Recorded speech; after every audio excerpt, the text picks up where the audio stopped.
What's up, everybody? Cole Sands here with your weekly fishing report. It is January 10th, 2022, and let's go ahead and dive into this week's episode. So last week going into it, we got a ton of rain. We got a lot of rain yesterday as well. But what happened, the lake went from being at winter pool, which is 676, it came all the way up to almost summer pool. It came up to like 681, 680, something like that. And so what happened is, we kind of had to stay on our toes. We had to keep trying a lot of new stuff, had to refine the fish. But overall had a really good week guiding, caught some big fish, had a lot of fun. Let's just go ahead and dive into what worked last week, what I think is going to work going forward. So going into last week, like I said, we had a lot of rain. The temperatures had actually been really warm going into that. So the water kind of jumped up.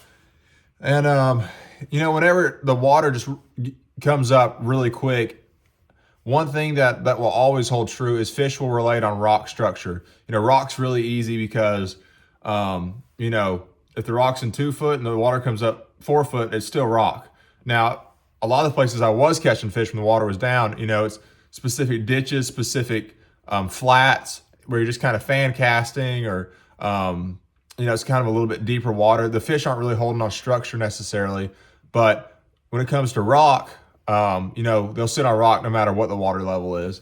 So, like I said, we got a bunch of rain and the water got real muddy, and we had a lot of fun throwing a crankbait around. Just a little red crankbait. This is a hardcore 60 size 60F medium diving crankbait, and just a red pattern, just little bitty crankbait.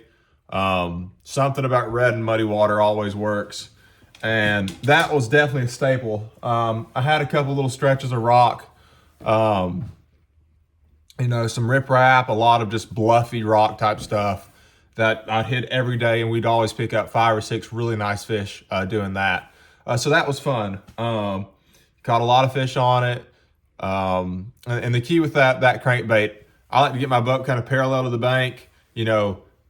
You want that crankbait to bounce off bottom. So if you're fishing a steep, bluffy bank, get up there and try to make your crankbait almost go into the bluff, because them fish are going to be tight to cover the muddier the water gets. So that's kind of something that was my staple last week. The water temp was like, I don't know, low 50s at the start of the week. We got some cold weather and it kept cooling off. Even got down to the low 40s by the end of the week. But definitely that was a staple.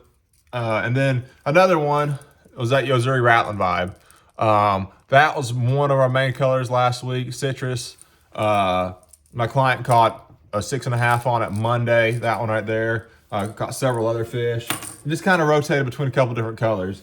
It seemed like one day that was the best, and then the next, we kind of rotate through a couple different colors. Like I said, that water was muddy. I threw that mackerel some. That one right there. Caught several fish on it. And what I'd usually do, I'd have my clients throw in a shad color. Maybe one of them would throw a shad, one of them would throw a crawl, or they'd throw a shad, I'd throw a crawl. And we kind of experiment until we figured out what they wanted best. And really last week it kind of seemed like they liked both of them about the same. Some places you could tell they definitely wanted red, and some places they definitely wanted a shad pattern. One day that one right there worked really good. That royal purple color, still Yo-Zuri Rattling Vibe. They ate it really, really good. I think it was Tuesday. For some reason that was the color. And then one I caught a few on. The water was a little bit too muddy for it, but that clear color right there, that's a ghost pearl, and it's always a staple. I catch a lot of really big fish on that. So that's kind of what the staple was last week. Now, with that being said, towards the end of the week, it started to get really, really cold. We had some nights down in the teens, and a lot of people that scares. They're scared of cold water, but for me, that's what I look forward to in the winter, because the colder the water gets, the better they eat an Alabama rig and the better they eat a jerk bait. I had a good friend of mine did a really good Saturday.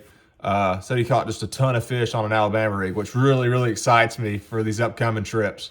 As long as the water don't get too muddy, they're still going to buy an Alabama rig. So like I said, we got a bunch of rain yesterday.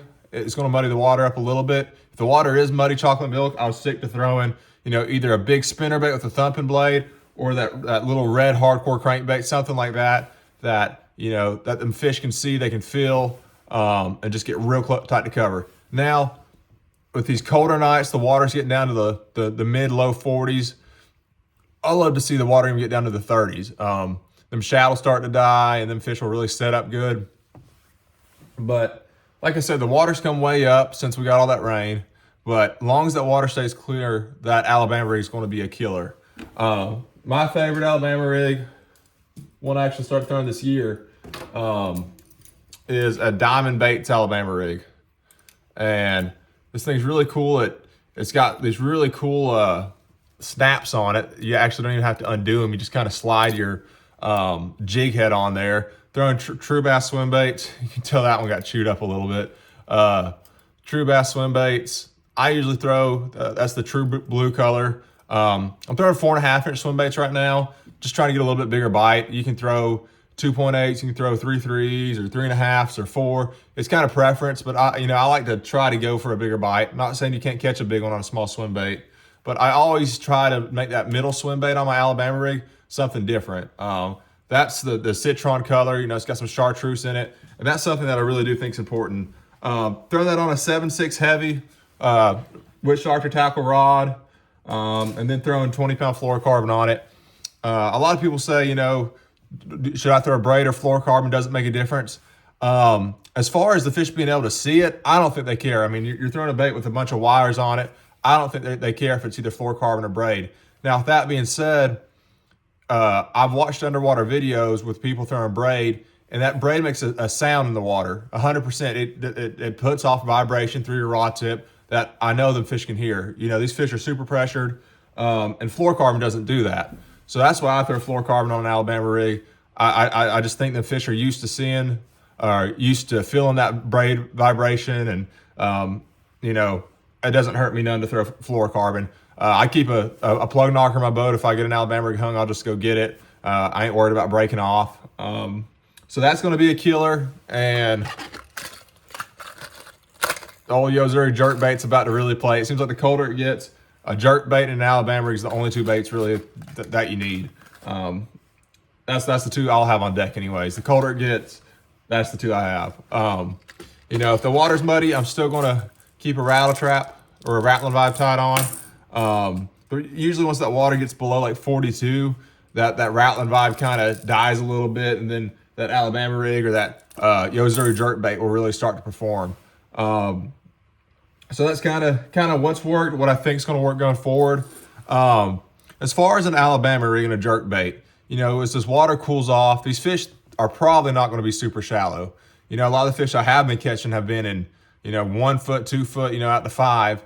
And as that water gets down to the low 40s, and fish are going to push off to, 5 foot, 6 foot, even out to like 12 or 13 foot. And that's where that Alabama rig and that jerk bait really excel. So, there's stuff on Main Lake. Like I said, we've had a lot of rain. There's current breaks. Those are good places to throw a jerk bait in an Alabama rig. Where there's a bluff, the current's coming down, maybe there's a little rock or something, and there's kind of an eddy behind it. That's a high percentage spot. Creek mouths, points going into creeks, stuff like that. A lot of times the Main Lake will be a little bit warmer than the creeks. So a lot of them fish will kind of pull out to the mouths of them creeks. That's something good to try. And then what I like to do this time of year, I'll get in the creeks, I'll put my graphs on, I'll put side scan on, I just look for where the bait's at. If you're not seeing any bait at the first third of the creek, there's probably no bass there. Now I'll get in there, put my side scan on, and I'll just go. And then wherever I see the bait, that's usually where I'll stop, and then I'll kind of turn around, I'll fish through that area that had all the bait, and I'll fish everything in there. I'll pick up that Alabama rig and a jerk bait, I'll fish the bluffs, I'll fish the flats, I fish the ditches a lot, the deepest parts of them creeks, and fish will kind of pull out to them. But the biggest thing is bait. They're very bait oriented this time of year, and that's something you really need to pay attention to. But that's this week's podcast. I'll probably go into some more detail about Alabama rigs and jerk baits next week. It should be a good week. Like I said, it's getting really cold, which excites me. That's when we catch some of the biggest fish out here. You might not have the best day for numbers, but a lot of times you might catch one of the biggest fish of your life. So that's what excites me. Look forward to it. If y'all got any questions, be sure to leave them in the comments. I'll try to answer them, in the videos I do in the upcoming weeks. But I appreciate the support, guys. Let's go fishing. Y'all want to book a guide trip? I'm pretty booked up right now, but I have dates available still. I have a couple in March, one in April, and several days throughout the summer. The summer fishing is always really, really good on this lake. So good luck out there, guys, and thanks for watching.